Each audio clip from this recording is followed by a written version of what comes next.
In this video, we're talking about how you can make more money selling stock footage by really focusing in on your keywords. It's a very important aspect when it comes to selling stock footage. And I teamed up with my friend Victoria, who does a ton of stock footage keywording and metadata creation, to give you some tips on how you can do better stock footage keywords so that you can get more sales. So when it comes to stock footage, there's a few things you need to think about. One is you need to have awesome footage, but that's not the only way that you make money selling stock footage, because if you have awesome footage, you need to get people to see it. So no matter what kind of footage that you have, if people don't see it, they're not gonna buy it. So I would say that it's more important to have good keywording, good titling, good descriptions than it is to have the most amazing shots possible. If someone has better keywording skills than you, then there's a chance that they're gonna be able to put their clips ahead of yours and get theirs purchased over your clips.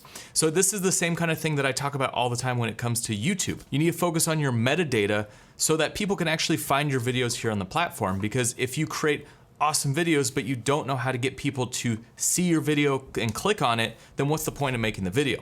So stock footage is the same type of thing. You gotta focus on your metadata. You really gotta think about how someone is gonna find that clip, because that's how you get sales. It's not by just creating awesome looking videos. So guys, if you're new here to this channel, my name is Jevin Dovey. I do filmmaking tutorials, product reviews. I've also done a lot of videos around selling stock footage. So make sure you hit that subscribe button and turn on those bell notifications so you don't miss one of these tutorials. All right, so I'm gonna let Victoria take it from here, and she's gonna go through 5 different tips on how you can do better keywording and better metadata so that you can get more sales on your stock footage. Thanks, Jevin. You're exactly right. Quality keywording is so important to get your clips in front of the right buyers. So I'm Victoria Smith, and for the last 16 months, I've been working with collaborators from all over the world on Blackbox to write their metadata, which in this case is the keywords, the descriptions, the category, all that good stuff that we add to the clips on the agencies. And so in those last 16 months, I have keyworded over 6,000 clips, and I have had 265 sales, which I am thrilled with. And I noticed that the guidelines, the best practices for keywording have all been defined. The agencies gave us really great examples of exactly what they want. So I started teaching that, and I started sharing that in the Blackbox community. So I am thrilled to share my top 5 tips with you now. The first of which is keyword for buyer expectations. So you're keywording for real people. Take your clip and imagine that someone needs that exact clip. What words might they use to find that exact clip? And you really want to think about that person, that buyer, and all the variety of words they might use to find it. And if you're thinking of adding in some keywords and somebody's not actually going to search that word, you can leave it out. So you want to keyword for what they're going to expect to see when they type in those keywords, and you want their expectations to match up with the reality of your clip.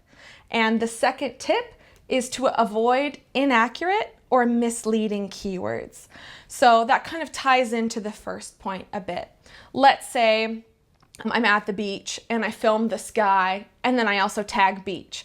Technically, I was at the beach, but when they're just looking at the sky, there's no way to tell that I'm at the beach. So if there's a buyer who specifically searches beach and then they just find clouds, that's going to be considered misleading for them. Or if you're at the beach and I tag zoo, that's just plain inaccurate. So you want to use accurate, precise keywords that match up with what the buyer is expecting to see when they search specifically for that keyword. My third tip, this is a really big one. This is my best brainstorming tip, is to answer the questions who, what, when, where, and how in your keywords for every clip. And then in your descriptions, you can always answer at least 2 of these. Answer as many as possible, but all 5 won't apply to every single clip. So you can say it's a man, an adult man, or a young girl in the clip. That's for the who. The what are we looking at? Are we looking at a beach? Are we looking at someone peeling an apple? What's actually happening? When is it daytime, nighttime? Is it golden hour, sunset? Where? Again, is it at the beach? Is it at the zoo? Is it indoors, in a kitchen? And then how talks about how the clip is shot. So that might be a close-up, it might be slow motion. That's where we get into the technical aspects. Tip number 4 is use conceptual keywords. So in addition to the who, what, when, where, how, you also want to capture the mood and emotions that that clip conveys, that that clip represents. So if I look at a clip of a young girl swinging on a swing set, but maybe it's also joy, youth, innocence, innocent. There's so many concepts that can also emote. And we want to capture those as well, because some buyers know that they want a little girl on a swing, and some buyers say, I don't know what I want, but I know it needs to be pure innocence. And so by tagging those conceptual keywords as well, you can catch buyers from across the spectrum who know that they need your exact clip because of its content, as well as the people who know they need your exact clip because of its emotions and its feelings. And my 5th and final tip is to customize your keywords and your descriptions for every clip. So I hear some people saying that they have a batch of similar clips. Let's say they got 10 clips that are all pretty similar, different angles of a girl swinging on a swing set. And they write their keywords once and copy and paste across each video. And I'm here to say, please don't do that.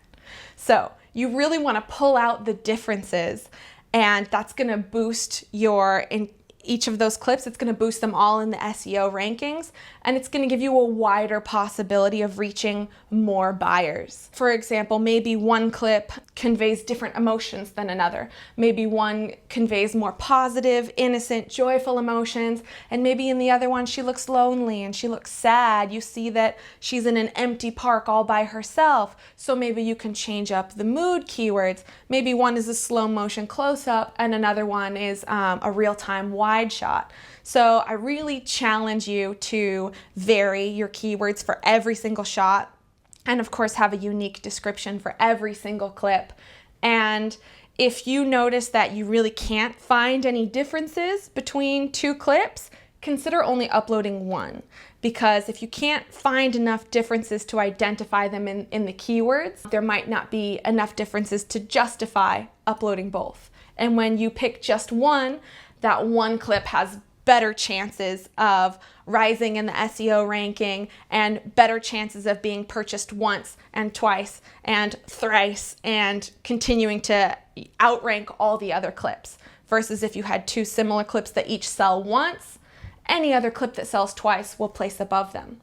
So those are my 5 tips, and I have a million more that I'd love to share, but for this video, I'll keep it brief, and those are my best of the best tips.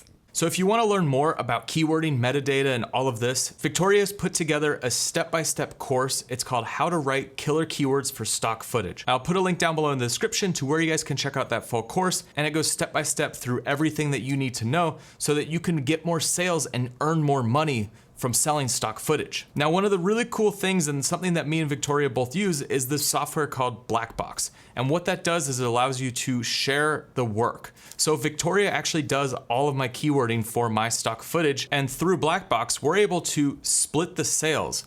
This is something that's really cool and something unique in the stock world. Blackbox is basically a site where we upload the clips and we can split how much money goes to each person. So you can split 50-50, 30-70. You can have 3 people, so someone could be editing, someone could be shooting, and someone could be doing all the metadata. But it creates such an awesome opportunity so that if you really only want to focus on metadata and that's what you're good at, then you can work with people who are shooters, and it automatically splits up the commission so both of you can earn money from every sale that comes in. So guys, if you want to learn more about Blackbox and just more about how to sell stock footage in general, I'll put a playlist down in the description that goes through all of my videos on how to sell, how to get set up on Blackbox, and how to just do stock footage in general. So guys, I'd love to hear from you down in the comments. Are you guys currently selling stock footage, or is this something new to you and you're interested in selling stock? Let me know where you're at, and also let me know what you're struggling with most when it comes to stock footage. And last, I just want to say thank you to Victoria for helping me out this video. She's got a ton of knowledge when it comes to keywording stock footage, and I highly suggest really focusing in on your keywords and your metadata so you can get more sales. All right, that's it guys. I'll see you on the next one.